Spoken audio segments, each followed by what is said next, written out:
So the most common symptom for TB, pulmonary TB that's affecting the lungs, would be coughing, persistent coughing. And most often this is a productive cough, which means, when the doctor asks you, do you have a dry cough or a wet cough? This would be a wet cough, which means when you're coughing, something's coming up.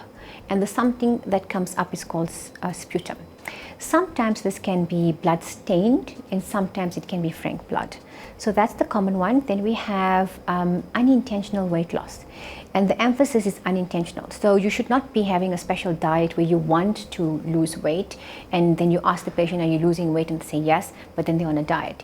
It's unintentional, which means your diet remains the same. You've not done any increased physical exercise to accentuate the loss of weight. Then we have drenching night sweats. And we say drenching night sweats and not night sweats because we need to differentiate between sweating at night in a hot, humid environment like in KZN. And in the case of TB, what the patients report is that they get so wet that their clothes are wet, their bedding is wet, their pillowcase is wet. And then fever is another common symptom, a sign that the patient would tell you that I feel hot and I feel feverish. And when you measure the temperature of this patient, it would be high.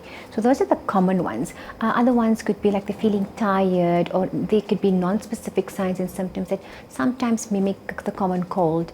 And that is why we often see a delay in health-seeking behavior, because you think, I'm coughing, I'm sneezing, feeling a bit tired, it must be the flu, and you don't go and seek care.